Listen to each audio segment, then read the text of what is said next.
in the first 200 years of Islam, not even a single mosque faces Mecca. We have to apply the same historical things about Jesus onto Muhammad as well, even archaeologically. So, what has the stones cried out for Islam?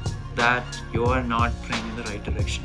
As they say, sex, money, power is what drives people to do certain things. When you compare it with the disciples, when you compare it with Jesus, they had no sex, no money, no power. Compare it with Muhammad, he had all those. You have these inscriptions and these carvings on walls and all this stuff way before that time. And ironically, Jesus said in Luke, "These keep silent, the stones will cry out."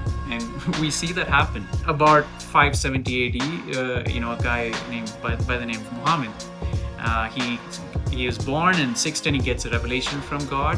There's this one verse which says he didn't die. It was only made to appear so.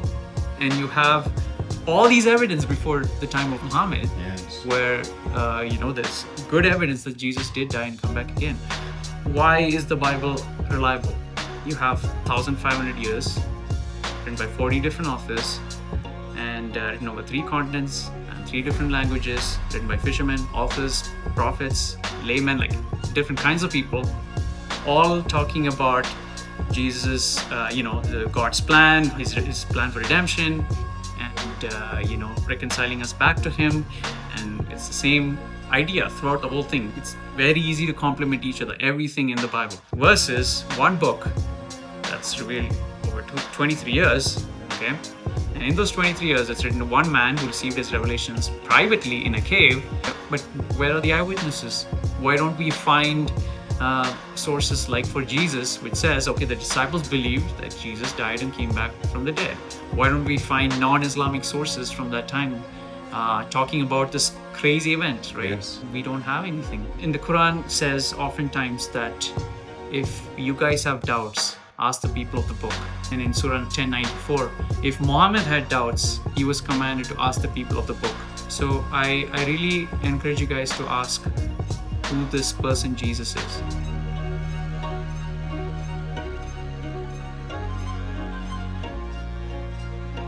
Well, have you ever thought what it'd be like growing up in a country across the globe where the population is a different religion than you are? Today we have a very special guest who grew up in that environment. He was born in India and then lived in the Middle East in a predominantly Muslim country as a Christian. And so, thinking about that, how would that affect you?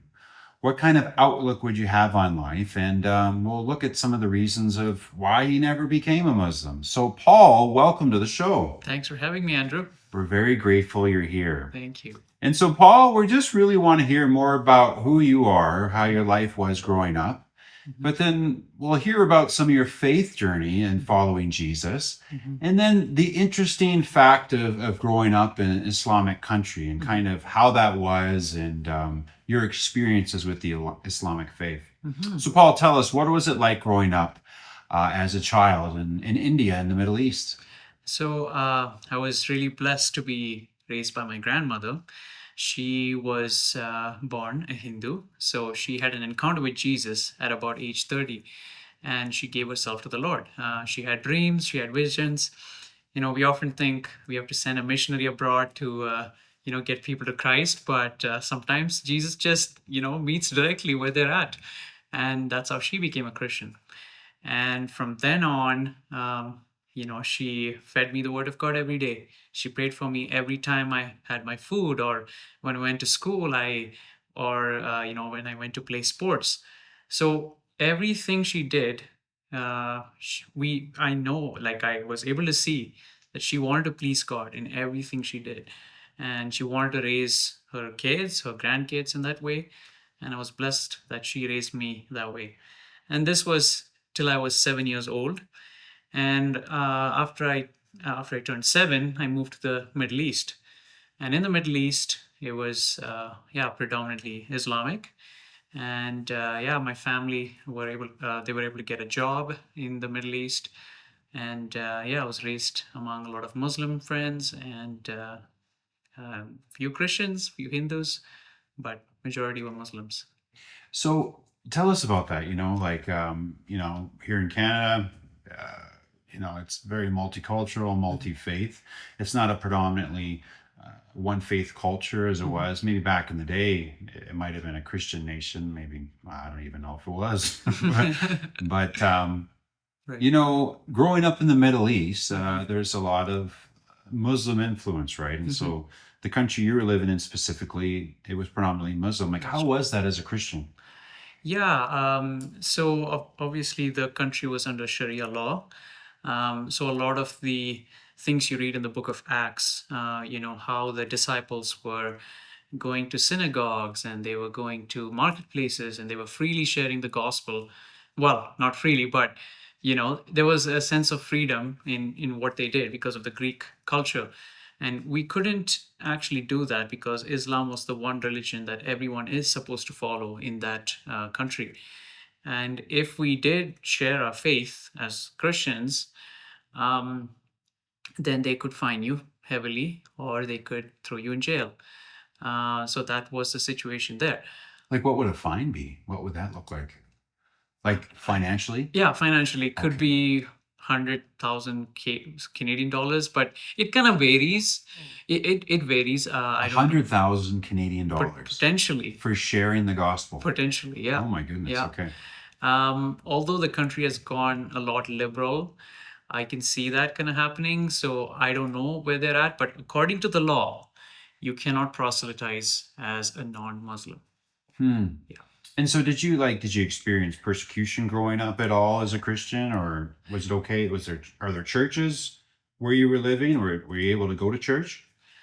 Yes, so it was under the Islamic rule. So the government did segregate like certain sections or certain piece of land where churches could be built. And so we were able to pray under the Islamic umbrella. Like we can't criticize the government or criticize the religion, but we could pray freely in that sense, right? Under the restrictions, we could. So, so in that sense, yes, there was a sense of freedom, you could say. Like compared to another Islamic country where you hear of, like churches are not even tolerated at all, right? So before I get into my amount of persecution, so I would like to talk about the Arab culture and the predominantly like the Indian or the Asian subcontinent. So we often think when you talk about Islam, it's from the Arab countries, but majority of Muslims are actually from India, Bangladesh, Pakistan. Like the Wow. top four countries, Okay. you have Indonesia, which is the highest, but it's the Indian, Bangladeshi, and Pakistani population who you often see engage and talk and debate and all that stuff. So I grew up in that environment. I walked, talked, eat, drank, everything in a sense like a Muslim. So I didn't necessarily have a lot of persecution per se, but I couldn't maybe criticize the prophet. Like I couldn't say, okay, can I, what do you think about him doing certain things that he did?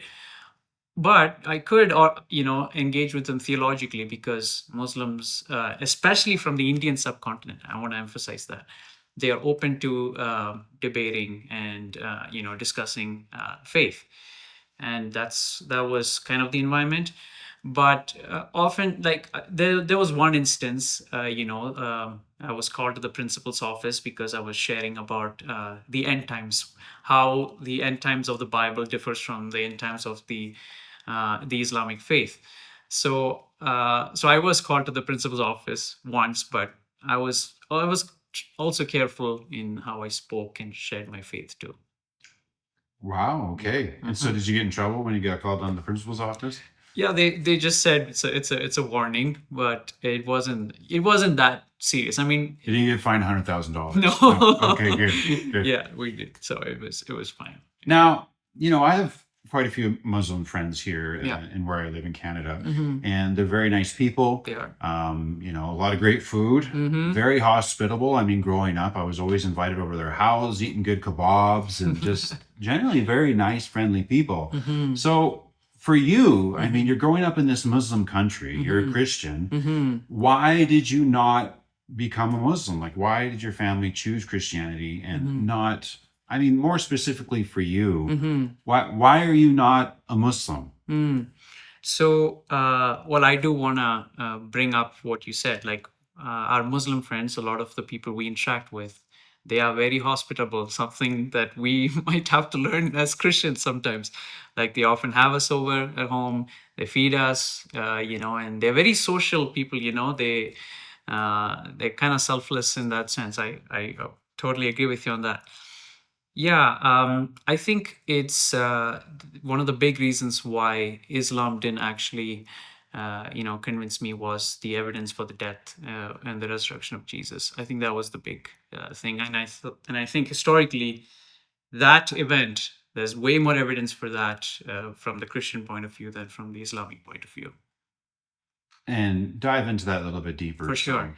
So in the Quran, in Surah 4157, the Quran claims that Jesus was not crucified, but it was only made to appear so in Surah 4157.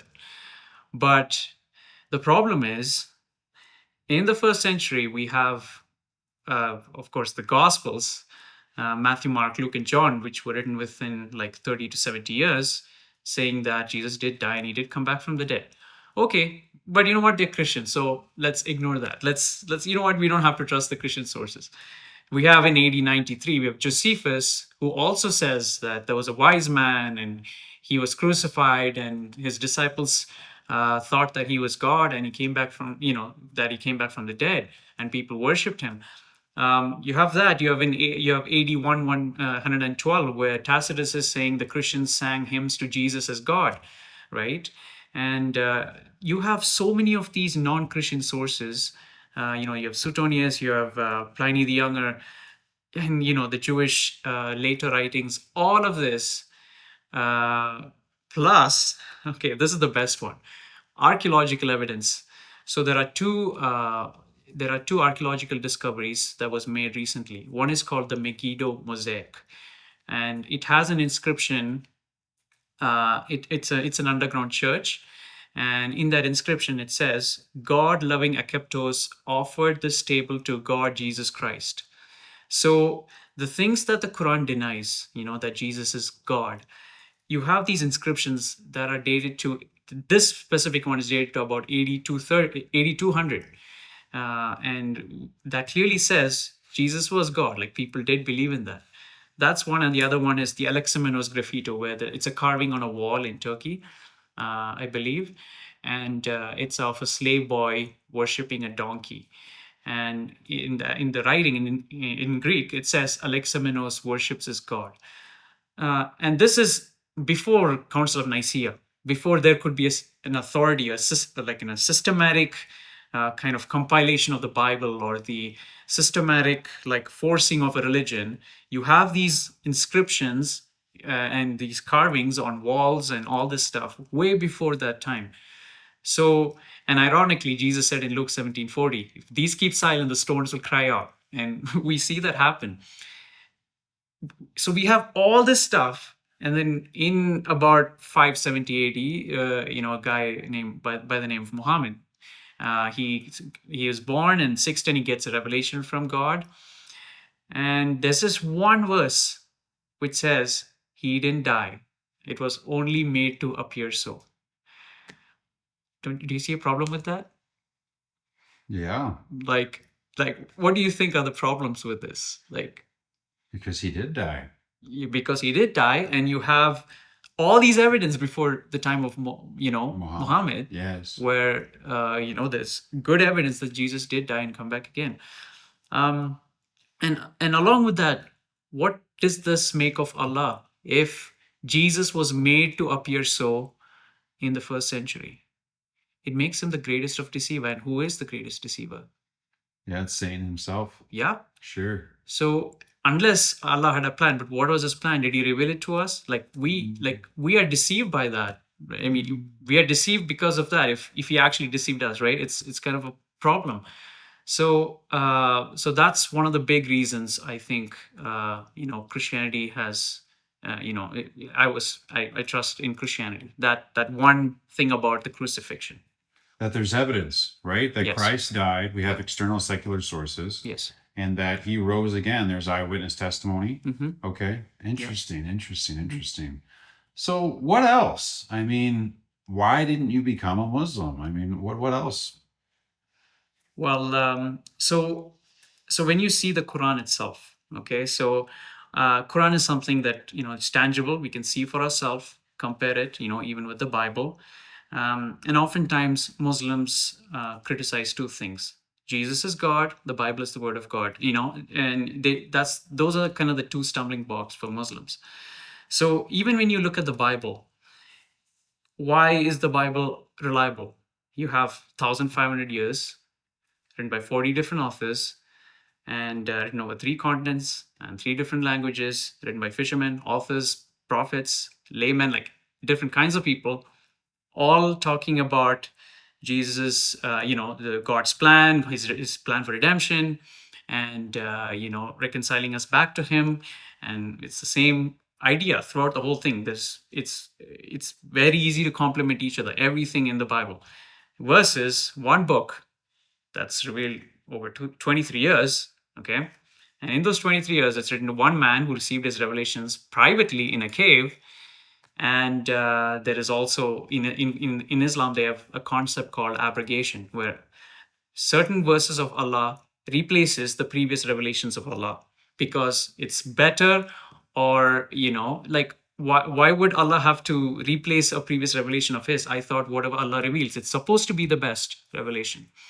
So you have those things, even in those 23 years, verses kind of changing.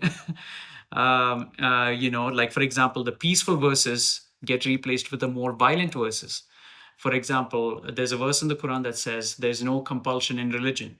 But when you read the earliest commentators like Al-Tabari in the 10th century, he says that has been abrogated by the verses of fighting. So the verse that's applicable for Muslims today, according to the Quran and the early commentators, it's the violent ones, unfortunately. So, and received privately 23 years, one man, one language. Like, which do you think seems more reliable? Sure. Right? So, and again, Muhammad didn't actually receive it directly from God. He had an encounter with an angel, Gabriel, and I mean, supposedly, Angel Gabriel, in a cave, directly. So when you have situations like this, how can you trust him, right? And on top of that, Muhammad is supposed to have received something called the satanic verses. In Quran, in the Quran, in Surah chapter 53, there are a few verses which is called the satanic verses. And Muhammad confesses in Al-Tabari, volume 6, it's one of the early commentators. He says, I have fabricated things against God, and I've been deceived by Satan. This is in the Hadith? This is in the early commentators of the Quran. Like Al-Tabari it's like history. It's like the Acts of the Apostles, right? Gotcha. Like, okay. So we read in that source. It's in volume 6, Al-Tabari. It says that Muhammad actually got deceived by Satan. Wow. So if he did get deceived once, what chance do we have? Like, what can we trust about Muhammad? Absolutely. Right? Yes. And that's pretty important. And he did confess it. I have fabricated things against God. And the supposed angel got mad at him, saying, why did you fabricate things against us? So, yeah, so that would be probably my second big reason why I think, I like Christianity is true. And as you look in the Bible is very clear that Satan disguises himself as an angel of light, right? He's the father of lies, he's the accuser of brethren, and a lot of these large religions, Mm-hmm. right? Even Islam or Mormonism, right? Mm-hmm. Same revelation, right? Mm-hmm. Joseph Smith being visited by this angel alone Mm-hmm. and received this so-called revelation, but Right. I'm not buying it. I'm not buying it. I Yeah. don't know about you. Now, what about these? Before I know you have one more reason Mm-hmm. that you were sharing with me earlier, Mm-hmm. but for those who are watching right now, we have the Quran, which is this holy book, but there's also other volumes that are kind of underneath the Quran in hierarchy, right? Like, Mhm. it was the Hadith? Yes, it's called the Hadith. And what are the Hadith? And is there anything revealed in those books Mhm. that we should be concerned about? Yes. So Muslims often say the Quran is enough. But however, like even the Quran claims for itself, it says it's the clear, detailed explanation of all things. Okay, the Quran makes that claim, and yet it doesn't say who Jesus was. It doesn't say like where he was born. It doesn't say like the Quran calls him the Messiah, but it doesn't define who the Messiah is, right? Or who Abraham was, like where he was born. Like we don't know much about it. Like Eve, who Muslims also consider as a Muslim, uh, her name is not in the Quran. Another thing, Jerusalem, Sorry, so Eve's name's not in the Quran. not in the So Quran. what about Adam and Eve? Is that story there? Adam is there, But yes, not Eve. not Eve. So why didn't Eve make it in? Don't know. I don't know. Okay. Yeah, it just Interesting. yeah, I know that. yeah, it just didn't make it into the Quran. And Jerusalem, which Muslims consider the third holiest site, it's not even mentioned in the Quran. Interesting. Did you know Okay. that? I had no idea. No. Yeah. So I don't know what we're fighting about, but like, do we see that? How is Jerusalem so important? Right? We don't find that in the Quran itself. Um, and all these things, we don't like. Though the Quran claims it's the perfect detailed explanation of all things, it doesn't actually have a lot of things. So now I'll tell you what the hadiths are. So I think you need the hadiths to complement the Quran. Sure. Without the hadiths, you cannot know what the Quran is really talking about. Like if you read the Quran, it's like a bunch of stories just put together without any proper sequence or chronology, like the Bible.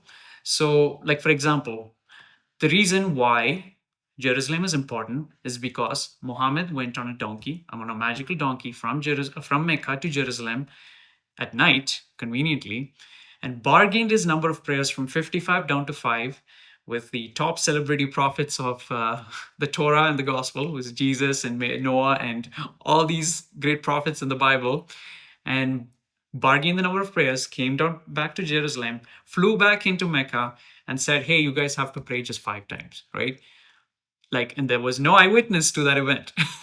This story, okay, of Muhammad flying on a magical donkey comes from like Sahih Bukhari, Sahih Muslim, which is more than 200 years from the time of the Quran's writing according to their tradition. So what Muhammad said and did, that's what you find in the Hadith. They come more than 200 years from the time of Muhammad. What about Jesus? We have it from 30 to 70 years. That's how much was needed to actually know about what Jesus said and did. And they were people who wrote at the time where he was living. For example, Matthew and John, they were witnessing what he was doing and they wrote it, right? But all the hadiths come more than 1,000 kilometers away, like 1,000 miles away. Like Sahih Bukhari is from Uzbekistan, and Uzbekistan and Mecca is like about 1,000 miles. So That's a long distance. that's a long For a distance. camel or a donkey, yeah. And more than 200 years later, right? So did you say Muhammad flew? Like, how did he fly? On this magical donkey, that's what the hadith says. Okay. Yeah. Is that real? Is that made up? No, that's serious.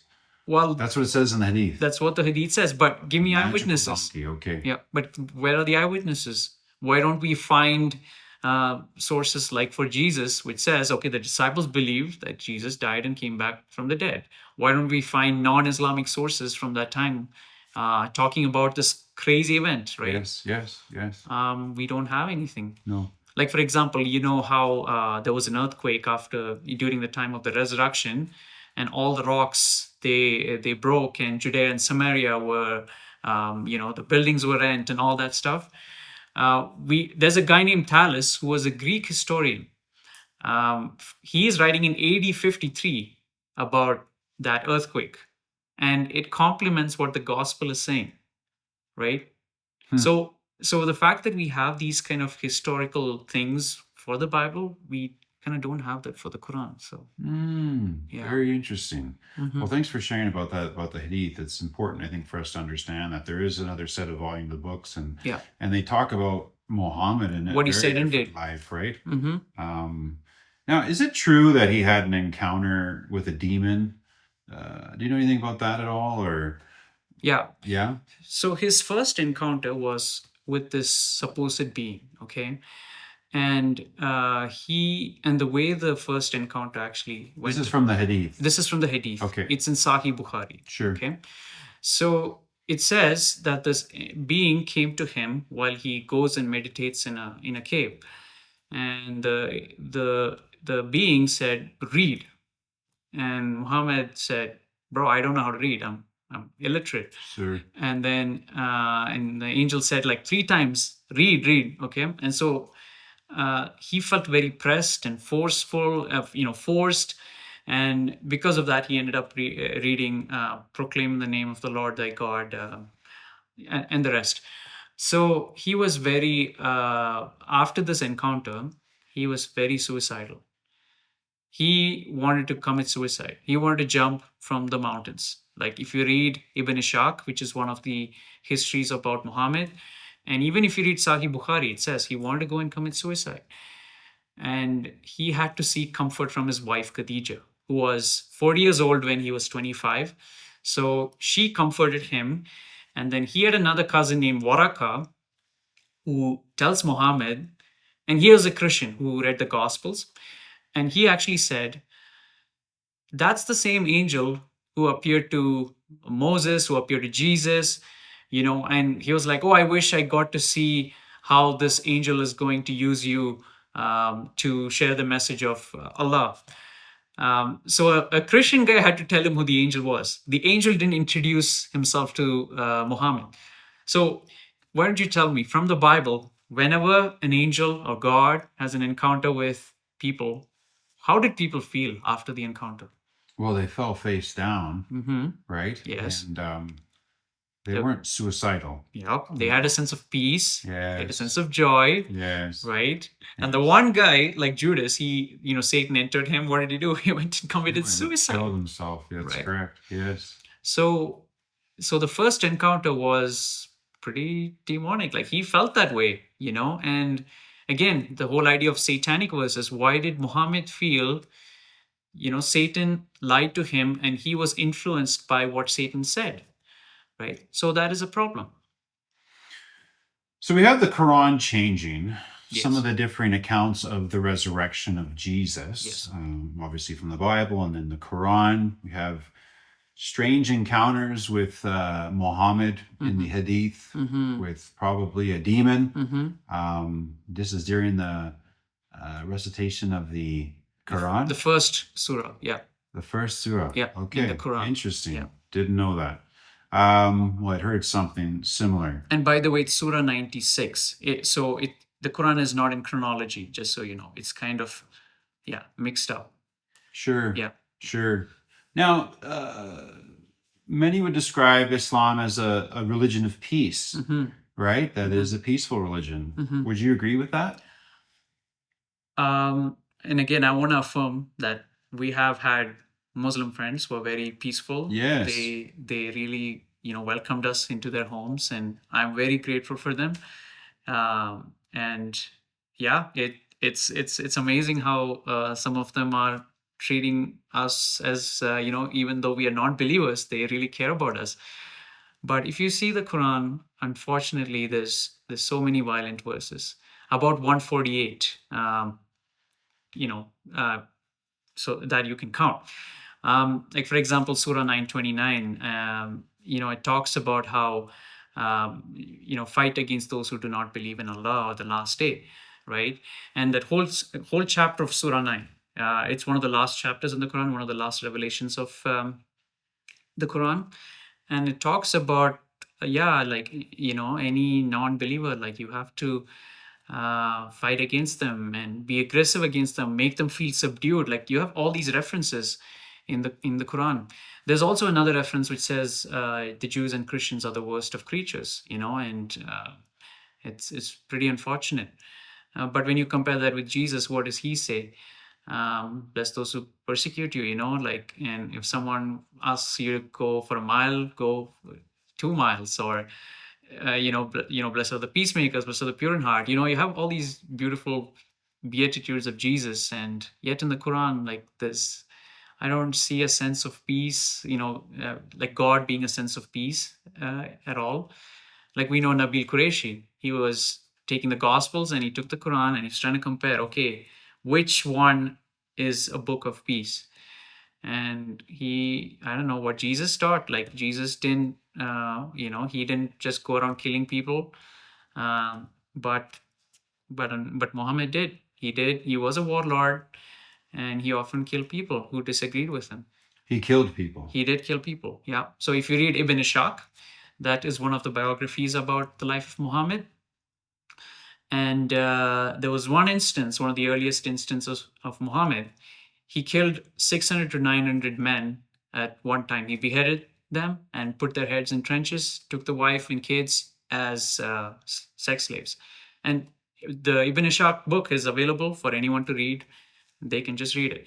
There was another instance where two girls were making songs about Muhammad. He didn't like that either. He killed the two girls. Although Muhammad did care for orphans because he himself was an orphan himself, he really had a heart for orphans. I've kind of noticed that with the Quran and the early Hadiths. But Muhammad himself, like one of his last sayings was, kill the Jews and the Christians. It's in Sahih Muslim. This is in the Quran? It's in the Hadith. This is in the Hadith? Yeah, but the Quran does talk repeatedly about, fight those who do not believe you. So again, I want to emphasize on the part where it says, do not believe.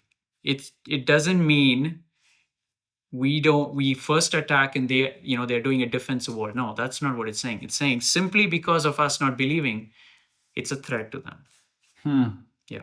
Now, what would you say to someone who might say that that's cultural? Maybe that was just for the time of when Muhammad was around, and it doesn't apply to us today. What would you say to that? Now, that's a very good point. So, what does the Quran say about Muhammad? He's supposed to be the perfect example for all mankind for all time. Okay? And what is the Quran? The Quran is supposed to be the perfect revelation for mankind and the last of the books. There's no other book that is supposed to come later to overwrite or supersede or, kind of for the new culture. There's nothing that the Quran actually says. It doesn't make that claim at all. So if the Quran says something then, it's valid for us even today, right? Like Jesus, he lived in such a filthy culture. Like there was a pagan culture. They had sex slaves. They did all this horrendous stuff. And how did Jesus treat women? He still treated them with care and love and respect. And but if it's supposed to be valid during Muhammad's time, the Quran, it's supposed to be valid today. You cannot say that it's out of context. Right. Now, you touched on something about sex slaves there. Yes. And, the culture that they were living in at that time. I mean, I've heard some stories. I don't know if it's described in the Hadith or the Quran about, so Muhammad had many wives. He did. Right? And one of them specifically was quite young. Now, is that true? Yeah. So in Sahih Bukhari, we read that Muhammad, when he was 53 years old, he married a 6-year-old girl by the name of Aisha and had sex with her when she was 9 years old. Wow. Yeah. Now, Not 9. That was 9. Yeah. Oh my gosh. The perfect example for all mankind, for everyone to follow. Did that. I mean, that's pedophilia. That is. Yeah. You got to say it it's from their what it is. Most authentic source, right? Now, I know back in the day, even here in Canada, people would marry younger, maybe 16, 17, but a 53-year-old with a 9-year-old, not even hitting puberty yet. Yeah. So, yeah, and she was playing with dolls. That's what the Hadith says. And she was playing with dolls. Yeah. Tell us more about this. This is... Well, I think there was an instance where Muhammad was... she was kind of saying, okay, like playing with her dolls along with her friends, and I think Muhammad wanted to have sex with her, and Aisha told Muhammad, I feel as though, and this is written in the Hadith, I feel as though every revelation, like a lot of the revelation that you get from Allah, is so as to meet your sensual desires. She's talking to Muhammad. She's telling Muhammad. As a Okay. young girl, Yes. she's saying a lot of your, revelations seem to be a personal gain, right? So when a crime happens, they say sex, money, power is what drives people to do certain things. When you compare it with the disciples, when you compare it with Jesus, they had no sex, no money, no power. That's interesting. When you compare it with Muhammad, he had all those. He had sex, he had money, he had power too. Yeah. Okay, I'm a bit kind of flabbergasted of what to say next. Okay, so we have the Quran changing, different evidences of the resurrection, obviously occurring, secular sources that we have that from. We have some challenges in the Hadith, especially with Muhammad and the demon and his extramarital affairs. Like right now, if I wanted to marry a 9-year-old or if a 53-year-old wanted to marry a 9-year-old, like, is that allowed or no in the Middle East? I think certain countries, I'm not sure which ones, it possibly is, but I don't know exactly. Yeah. But one thing I do wanna like often my Muslim friends bring up is, what about Solomon? He had 1,000 wives. What about Moses? So how do we answer that? Well, we don't see them as the holy prophets, do we? We see the Bible as written by people who are sinners. God used sinful people to write a holy book. That's how we see it, right? And we don't look up to them to be examples for us to follow, do we? No. Yeah, but our Muslim friends are to follow Muhammad, the way they walk, the way they eat, the way they drink, everything's, they're supposed to model the man Muhammad. So yeah, I don't know. Like, if our Muslim friends have their own family members who are 6 or 9 years old, would they be okay to marry them off to a 53-year-old? I would hope not. Yeah. That just seems evil to me. Yeah, anything else before we move on, just to touch base about now your life with Christ, because that's really what I'd like to just kind of hit on there. Is there anything else of why you didn't become a Muslim? Yeah, maybe just two really quick. This point is continuing on with Muhammad. So in Surah chapter 46, verse 9, Muhammad is saying, I do not know what Allah will do with me on the day of resurrection. Okay? So the problem is, like, we all are going to be held accountable on Judgment Day, right? And if Muhammad wasn't sure what Allah is going to do with him on Judgment Day, in Surah 46, verse 9, what chance do our Muslim friends have, right? But Jesus, if we put our trust and faith in him, we know that we have the hope of eternal life, and we can start living that today, like here, right now, right? But unfortunately, our Muslim friends don't have that, assurance, because Muhammad, in one of the hadiths, it says he asks forgiveness 70 times a day. He keeps asking and repenting. And in the Quran, multiple times, though Muslims claim that Muhammad is sinless, multiple times Muhammad keeps, Allah keeps telling Muhammad to ask forgiveness for Muhammad's sins, right? So that's kind of, salvation is a big issue, right? We all, if there is an afterlife, we are in trouble. And if Muhammad didn't know what Allah was going to do to him, well, I don't know, should we follow him? Yeah, it doesn't seem like there's security of salvation there. Yeah. Huh. Yeah, and I guess the last one of the this probably last one is, remember I brought up Luke 17:40. If these keep silent, the stones will cry out. Right? Yes. And for Jesus, you see that they have cried out in the first 200 years of Christianity. Now let's take that to Islam. Just one example. Did you know in the first 200 years of Islam, not even a single mosque faces Mecca? Wow. Did you know that? I had no idea. Do you see a problem with that? What if Muhammad didn't actually exist? Like, what if the Muhammad of Mecca didn't actually exist? Like, what, that's, what if he was someone created later on? We have to apply the same historical things about Jesus onto Muhammad as well. And every mosque, not every mosque, a lot of the mosques faced a place called Petra. And why is that a problem? Because they have to, as a Muslim, you're supposed to face Mecca as you're praying, correct? Exactly. Right. But if the mosques are not, the earliest mosques don't face Mecca, you're praying in the wrong direction. Yeah, it doesn't make sense. Yeah, so even archaeologically, so what has the stones cried out for Islam? That you are not praying in the right direction. So it seems like there has been some political power who changed the direction sometime in between the 600s to the to early 900s.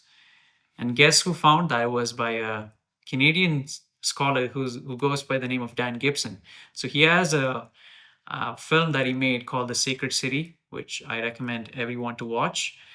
And he basically goes to these mosques and uses his compass to check out the direction of those mosques. And yeah, and the website where he has these maps is called the kiblatool.com, where you can literally click on the mosque from that time and it shows the direction in which it's pointing. So this is a problem. Like, the stones have cried out and it's not right. Oh, Paul, well, you're a wealth of information. Thank you for sharing so much. Now, getting on to your relationship with Jesus, right? I mean, that's what we're really here to talk about and to point about those experiences we have with Christ. Before we come to a close, I mean, can you share with us what a joy it's been following Jesus, or maybe an experience you've had that's been life-changing? Yeah, so I was really blessed to have my grandmother raise me. It was such a blessing because she knew the consequences or the life apart from Jesus because she lived it. So when she came out of it, she wanted nothing to do with it.